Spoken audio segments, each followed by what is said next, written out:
Moving on, Pat Bigo says, should conservatives give up the fight on social issues and just advocate fiscal conservatism? This is a very interesting question. It's kind of the question.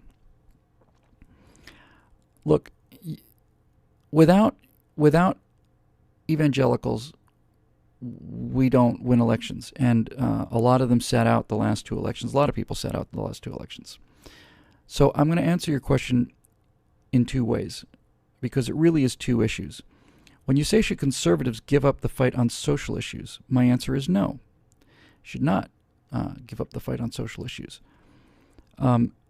Should we just advocate fiscal conservatism as a party? My answer there is essentially yes. So what I'm saying is this.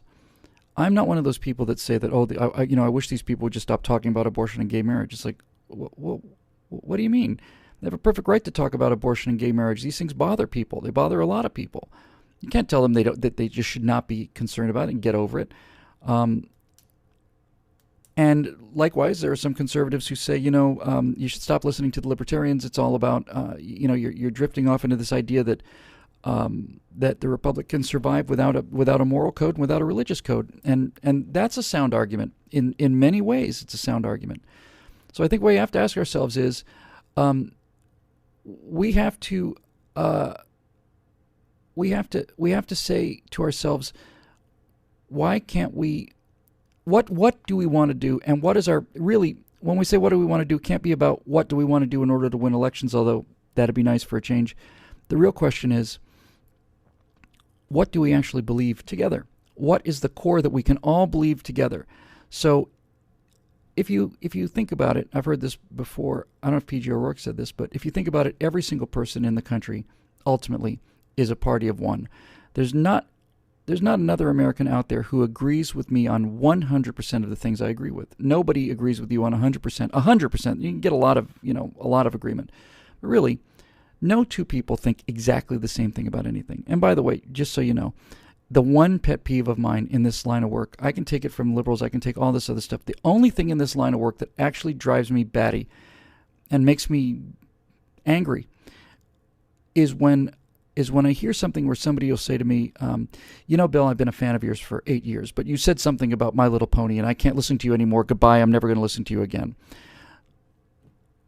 It doesn't have to be My Little Pony. It was your stance on gay marriage, or it was your stance on this, or I've been such a fan of yours forever and have been following you forever and really thought you were terrific. And then I heard you say this, which I disagree with, and therefore our relationship is terminated. I say terminate away. Would you like me to unfriend you, or do you want to do it yourself? That is so childish. It's so petty, and it's so unfair.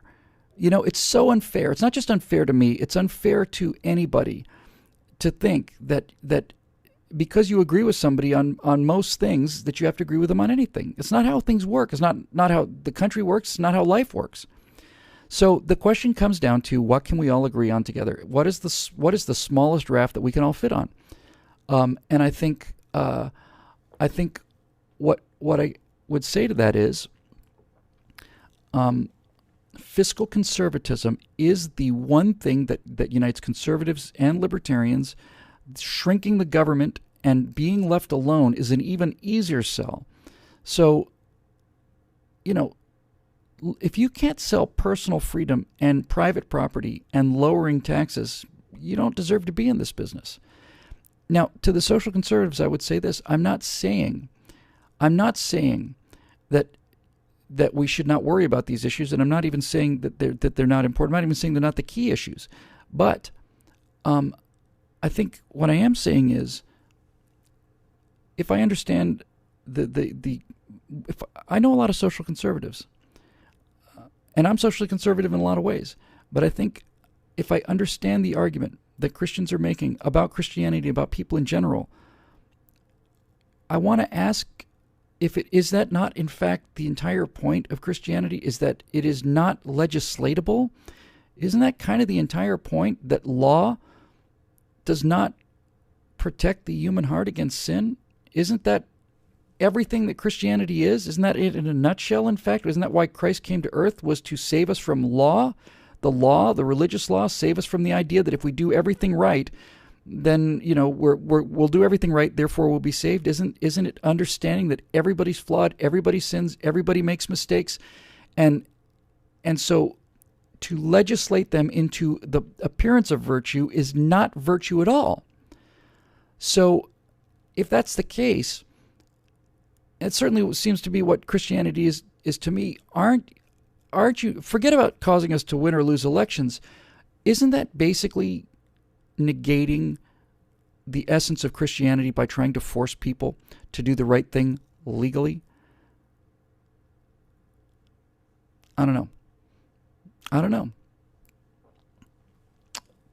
But I will say this. When the question is, should social conservatives give up on the fight on social issues, the answer to me is an absolute, unmitigated no. They should not give up to it at all. Should not give up at all. But I don't know if the political world is the place to take that fight. I think the place to take that fight is out into the streets, to take it out into the society in a bunch of different ways and make it personal. Because a personalized message is the message that sells. To the degree that I'm successful, it's because I put my personality into this work. And so I just think that's the way to win. I think if you want to win the abortion fight is not to tell people you will be prevented from having abortions, although God knows the second, especially third trimester abortions are just unbelievable. But I think the way to win abortions is to show people sonograms and to show them this is it, and to say there is an alternative to this, by the way. There is an alternative to what you're about to do. But you can't legislate those people into doing the right thing. They're going to do it in back alleys. You cannot legislate people into behaving themselves. This is the essence of democracy. It's the essence of Christianity, in my opinion. You have an obligation, I believe, to promote and to preach in the best possible way, to say this is a moral standard that I try my failed best to adhere to. Here's why I think it works for me. You have an obligation to preach the message as you understand it, but I don't think you have either the obligation or even the right to make people do it. Isn't that essentially what Islam is? I mean, isn't that why Islam is a religion that's descended from the slave child, and Christianity and Judaism is descended from the free child? Isn't the idea of taking all potential temptation in the forms of covering women up in sacks and no drinking and no gambling, no nothing? It doesn't exist, and if we see it, we're going to execute it. We're going to stone it to death. Therefore, nobody will sin. And these are the most evil, sinful people on the planet, these Sharia sons of bitches. They're the most evil, brutal, sinful people I know of. They're subject to the rule of the law of Islam. Does that make them good people? No. You cannot legislate people into virtue. You have to pray for them into virtue, and you have to be an example, a personal example for them into virtue. And that's the only way that's going to happen. So I think the solution is to say, let's agree on what we can agree on in terms of government. Don't we believe that government should be out of our lives in all areas, that it doesn't absolutely need to be there? How can we say that we believe in limited government and we believe in getting the government out of everything except for things like defense and building the roads? How can we say that and then say, oh, and by the way, you're going to do these things that we think are important in the bedroom? That people hear me say that, go, so you're saying that you're in favor of abortion? Of course I'm not. You're saying we should let these children be murdered? No. But the way to fight that is not through legislation. The way to fight it is through example and through love and through engagement. And we don't engage people. We just don't. We don't. And when you look at where all these abortions occur, for example, they occur primarily in the cities where there are no support structures, there are no churches, there are no alternatives, there are no people who don't have families, there are no extended families. And so what you need to do, I think, is lead by an example. Is that what Christ did? I mean, isn't that it? Christ didn't say, throw the prostitutes in jail.